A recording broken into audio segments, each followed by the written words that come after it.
Hey, it's Doug with Doug's Earhole Entertainment, and we're gonna we're gonna do something kind of fun tonight. I think. First off, my name's Doug, and this is Doug's Earhole Entertainment. Uh, we're gonna throw it back to the Grateful Dead tonight, since you know Jerry has passed on, and so has Bob Weir here recently. So we're gonna kind of do a little bit of a throwback and appreciation for them here a little bit. So I'm going to try to learn live on camera here, like I always do, about a 20-minute to a half-hour session here. See if I can pick up at least the first introduction to Sugar Magnolia, a song that Bob Weir co-wrote. And I'm going to lay out some facts for you here about the Grateful Dead as we go, as I'm learning this and playing for you tonight. So, fact number one, they were formed in 1965, pardon me. They were formed in 1965 in Palo Alto, California. Got a little head cold tonight, so they were originally called the Warlocks. Now I think Bob Weir started that portion of the band, so that was the beginning of the Grateful Dead, essentially. And they kind of grew out of the Bay Area psychedelic scene for the most part. So, well, Sugar Magnolia, it's standard tuning. It's about 115 beats a minute. I've got a little bit of a tablature here, and I'm just going to kind of run through it a little bit here. I don't know if I have the tone exactly right, but you can kind of let me know in the comments or whatnot. So I'm going to give the introduction kind of a ride here.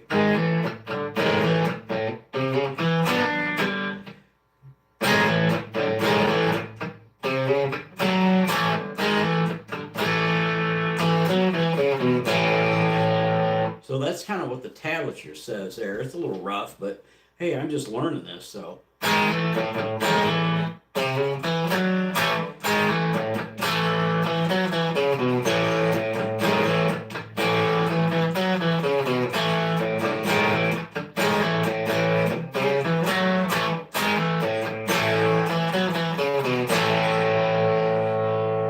Well, that's what I've got so far on the tablature. It's not exactly right. So another little tidbit about the Grateful Dead here, and that's Sugar Magnolia is the song that I'm trying to attempt to cover here. Their career was built on all live shows, as I'm sure you're aware. You know, the Grateful Dead didn't get any radio play really, so they did a lot of shows, and that's how they got their name out there. Their patrons that would pay for tickets and that enter the shows, they would tape the shows. They would tape them on cassette tapes, and I'm old enough to remember cassette tapes. And then they would swap them amongst each other. No two shows were ever the same. That's why that was so popular, and the band encouraged that too. So they encouraged that behavior, and that's how they got their populace. You know, they were called Deadheads, their fan base. But that'll be my next bullet point. But let's continue with this Sugar Magnolia tune here. Let's see if I can play it the way the tablature says in here. Don't know if the tab's right. Don't even know if I'm playing it right. But let's give a listen.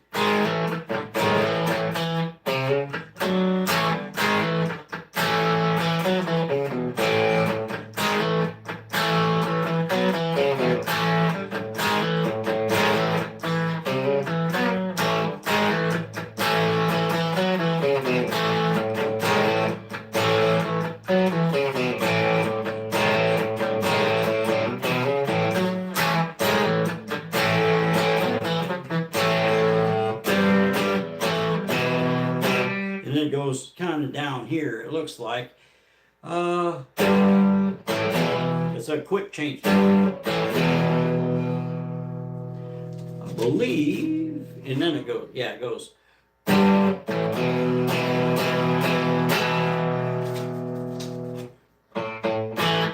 Oh,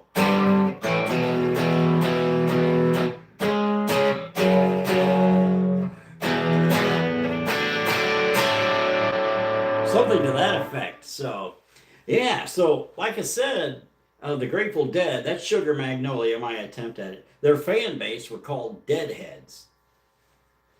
Deadheads. I I kind of like their music, so I guess I'm a Deadhead, though I didn't ever get a chance to see them in concert, live, or anything. So, but their fans would travel city to city just watching the band. I mean, probably hitchhiking back in the 60s, you know. So their fan base did the tape swapping, and that's really how they got their name out there, and everybody started following them. Uh, Jerry was a huge part of their style, you know, his melodic guitar playing, conversational style guitar playing, I think they call it.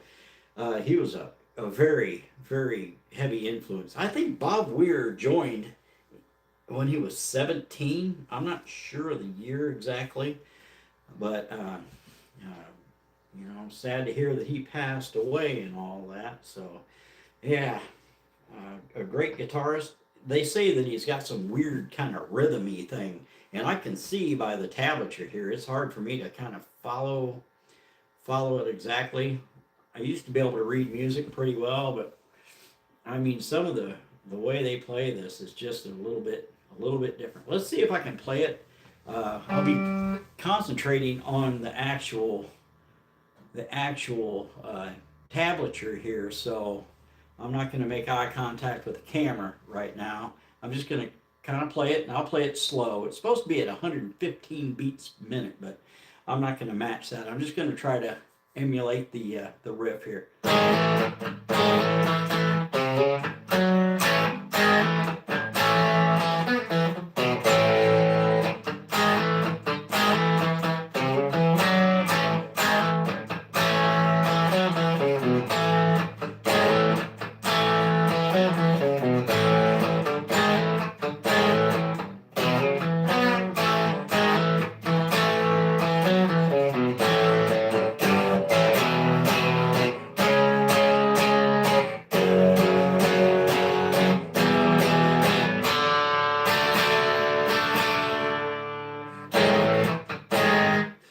So it's something like that.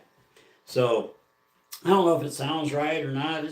It's coming along, but for my first crack at it, not too bad on an iconic song like this. So, you know, the Grateful Dead.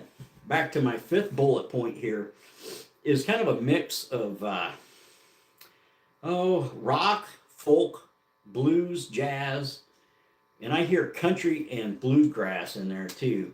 Uh, their songs work both on an electric guitar and on acoustic guitar. So I mean, they did some parts that in their show acoustically, electric acoustic, of course, uh, and but a lot of it is played on a Gibson uh, guitar that Jerry's famous for having. So yeah, that's Sugar Magnolia. Let's see if I'm getting all this correct here. Let's run through the riff again. Now it's going to be slow, mind you, and I don't think I've got the exact tone down. I haven't nailed it. I tried to dial it in here a little bit on my Fender Mustang 3. And this is a Fender Stratocaster. I really dig this guitar. I don't know if you can see it, if it's out of frame or not, but yeah, I really dig this guitar. It's a Dave Murray from Iron Maiden signature Strat. You can see his name back here. But I really like this guitar. I'm going to spin it like that. I hope you can still kind of see what I'm doing here. And we're going to run through this riff here again. Slow, of course, it's not going to be up to your 115 BPM or anything, but let's give it a shot here. No drums in the background. I want it just to be pure guitar.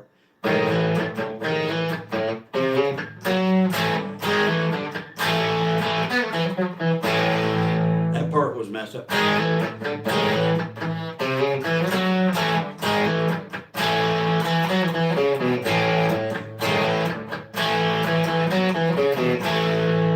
Something like that. Here we go.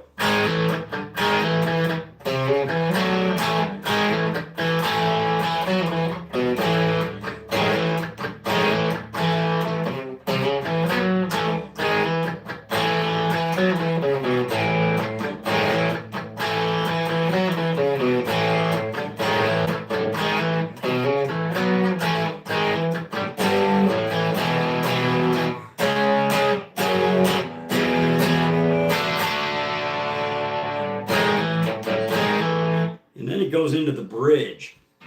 And I haven't even looked at the tablature for the bridge yet, but it's a little.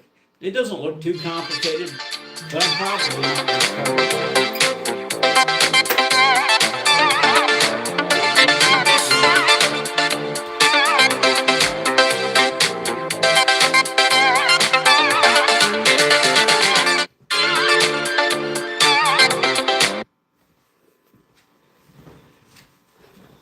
So yeah, so my next bullet point, sorry about that interruption there. My next bullet point is going to be Sugar Magnolia, the song that I'm trying to cover here. It was written by Bob Weir and a guy named Robert Hunter. And I believe Robert Hunter did all the lyrics for it. Don't know how that came about or anything like that. But Bob did the lead on it.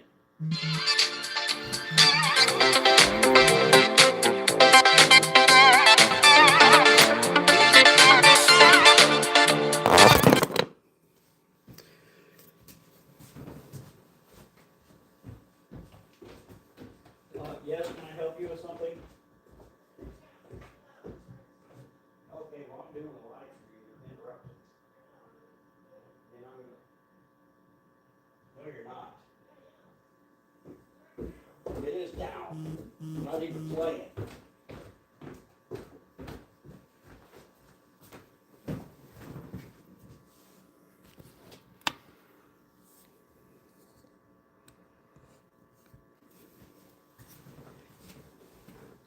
Well, I'm back.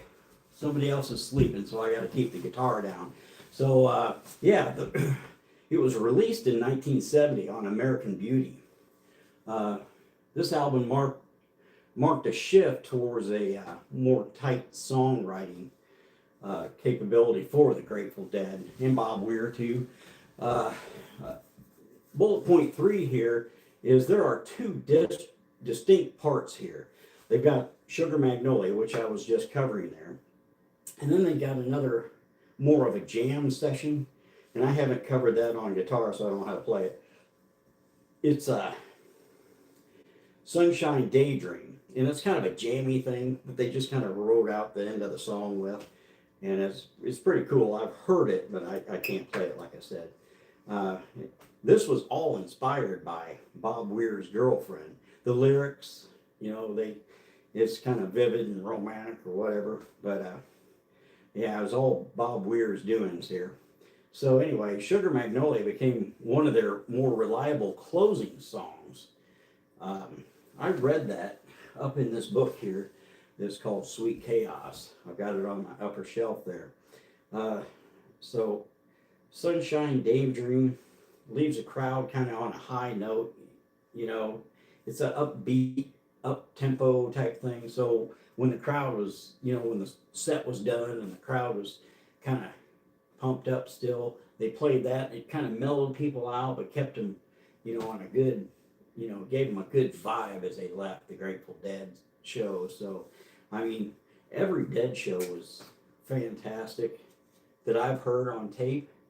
I've got quite a few of their album releases and that. So, yeah, that's Sugar Magnolia for you. Let's, against better judgment, my phone's probably going to go off again, but we'll run through the riff. I'll turn the amp down a little bit.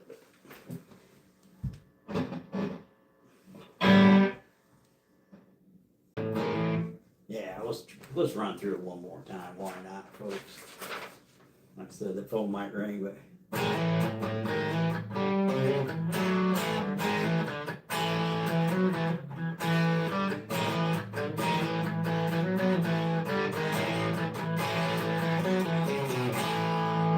That's about all I've got so far.